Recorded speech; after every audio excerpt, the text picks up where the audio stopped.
Hello students, how are you. Welcome to my YouTube channel Pankaj physics Gulati. Students, आपको इस channel पर ना केवल graduation and post graduation physics के टॉपिक्स की सबसे आसान एक्सप्लेनेशन देखने को मिलती है, बल्कि आपको साथ के साथ ये भी बताया जाता है कि आपको एग्ज़ाम में क्या और कैसे लिख के आना है, ताकि आप सिर्फ एक वीडियो देख के ही अपने नोट्स बना सकें और एग्ज़ाम्स में बहुत अच्छे मार्क्स ला सकें। इसी कैटेगरी में आगे बढ़ते हुए आज हम बात करेंगे इलेक्ट्रोस्टैटिक्स के एक और इम्पॉर्टेंट टॉपिक के बारे में, जिसका नाम है electric potential eight A point on the axial line of electric dipole.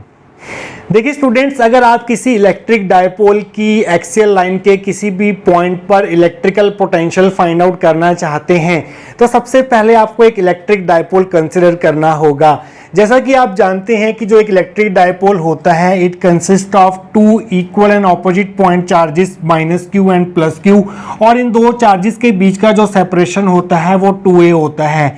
हम मान लेते हैं कि इस डायपोल का मिड पॉइंट O है, तो A से लेके O तक का डिस्टेंस हो जाएगा A और B से लेके O तक का डिस्टेंस भी होगा स्मॉल a। तो अब हमें क्या करना है, एक्सियल लाइन ऑफ डायपोल पर एक पॉइंट कंसिडर करना है। एक्सियल लाइन वो होती है इन दोनों चार्जेस को ज्वाइन करती है और मिड पॉइंट से पास होती है। So this is the axial line of electric dipole, और इस इलेक्ट्रिक डायपोल के एक्सियल लाइन पर हम एक पॉइंट कंसिडर करेंगे P पॉइंट, और हम मान लेते हैं कि जो P पॉइंट है उसका जो डिस्टेंस है mid point of electric dipole से वो R है। तो B से लेके P तक का डिस्टेंस कितना हो जाएगा, वो हो जाएगा हमारे पास यहां से लेके यहां तक R है और ये डिस्टेंस A है, तो ये हो जाएगा R माइनस A। और A से लेके P तक का जो डिस्टेंस होगा वो कितना हो जाएगा, A से लेके O तक का डिस्टेंस A है और O से लेके P तक का डिस्टेंस R है, तो ये हो जाएगा R प्लस A। तो स्टूडेंट्स, डायग्राम तो आप ये ड्रॉ करेंगे। अब हमें क्या करना है, P पॉइंट पर इस इलेक्ट्रिक डायपोल के कारण पोटेंशियल फाइंड आउट करना है। पहले हम क्या करेंगे, प्लस Q चार्ज के कारण कितना पोटेंशियल होगा P पॉइंट पर वो फाइंड करेंगे। फिर माइनस Q चार्ज के कारण P पॉइंट पर कितना इलेक्ट्रिक पोटेंशियल होगा वो फाइंड करेंगे। फिर उन दोनों का एडिशन करेंगे so that we can find net electric potential at point P, जो कि है एक्सियल लाइन ऑफ डायपोल के ऊपर। तो स्टूडेंट्स, आइए देखते हैं कि अगर एक क्वेश्चन आपको एग्जाम में पूछा जाता है तो इसकी थ्योरी को आप कहां से स्टार्ट करके आएंगे। आइए अब वो देख लेते हैं। Consider an electric dipole AB consisting of 2 point charges minus q and plus q separated by a small distance 2a।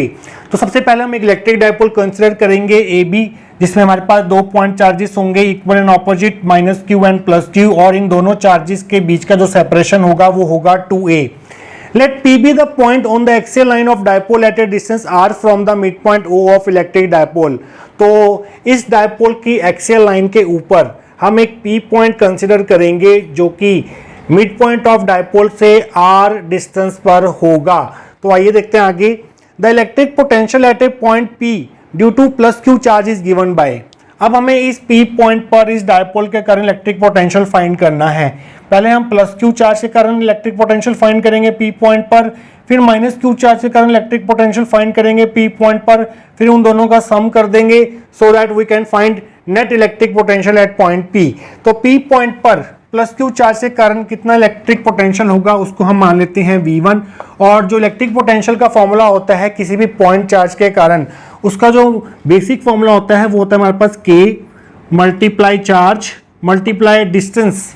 Distance कितना है चार्ज का उस पॉइंट से, वो है BP, और BP की वैल्यू कितनी है, BP डिस्टेंस कितना है वो है R माइनस A। तो स्टूडेंट्स, ये होगी हमारी फर्स्ट इक्वेशन। इसके आगे का पार्ट हम करेंगे नेक्स्ट सेक्शन के अंदर। तो स्टूडेंट्स, पिछले सेक्शन में प्लस Q चार्ज के कारण P पॉइंट पर कितना इलेक्ट्रिक पोटेंशियल होगा वो हमने फाइंड आउट कर लिया था, ये हमारी फर्स्ट इक्वेशन थी। अब माइनस Q चार्ज के कारण P पॉइंट पर कितना इलेक्ट्रिक पोटेंशियल होगा ये वो देखते हैं। Electric potential at point P due to charge minus Q is given by, उसको हम डिनोट करेंगे V2 से, that will be equal to K, और चार्ज है हमारे पास माइनस Q, तो माइनस साइन आएगा, अपॉन में डिस्टेंस यहां से लेके A से लेके P तक का डिस्टेंस कितना है वो है R प्लस A। ये होगी हमारी सेकंड इक्वेशन। तो नेट इलेक्ट्रिक पोटेंशियल कितना होगा इस पी पॉइंट पर इस पूरे डायपोल के कारण, उसके लिए हमें इन दोनों का सम करना होगा। Net electric potential at point P due to dipole is given by V is equal to V1 plus V2। V1 की वैल्यू है KQ by R minus A, V2 की वैल्यू हमारे पास minus KQ by R plus A। KQ यहाँ से common आ जाएगा तो अंदर रह जाएगा 1 upon R minus A minus 1 upon R plus A। तो स्टूडेंट्स इसी को थोड़ा सिंप्लीफाई करेंगे last section of this topic के अंदर। तो स्टूडेंट्स पिछले सेक्शन में हम यहाँ तक पहुँच चुके थे, अब हम थोड़ा इसको सिंप्लीफाई करेंगे। ब्रैकेट में हम एलसीएम लेंगे, एलसीएम में आ जाएगा R minus A multiply R plus A, R plus ए 1 से मल्टीप्लाई होके R प्लस ए यहाँ पर आ गया, माइनस R माइनस ए से 1 मल्टीप्लाई होके R माइनस ए आ गया। ब्रैकेट्स ओपन कर दीजिए, यहाँ माइनस साइन है तो अंदर के साइन चेंज हो जाएंगे, यहाँ पर आ जाएगा प्लस साइन, R से R cancel, A plus A हो जाएगा 2A। तो ये आ गया आपके पास V is equal to K Q into 2A by are square minus A square. देखिए स्टूडेंट्स Q इंटू 2A क्या होता है, ये होता है हमारे पास magnitude of dipole moment P।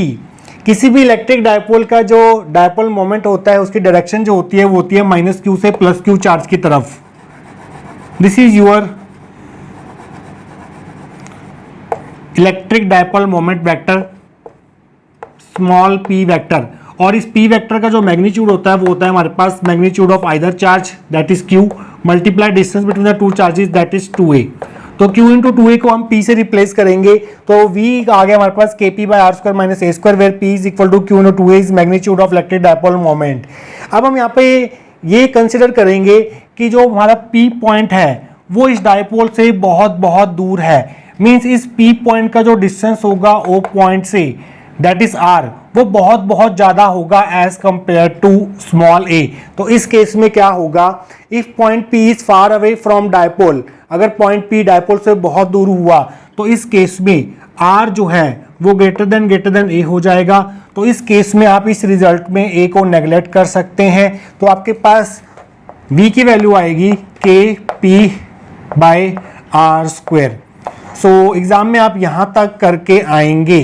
तो स्टूडेंट्स आई होप आपको आज का टॉपिक जो है वो अच्छे से क्लियर हुआ होगा। मिलेंगे किसी और इम्पॉर्टेंट टॉपिक ऑफ फिजिक्स के साथ। Till then take care.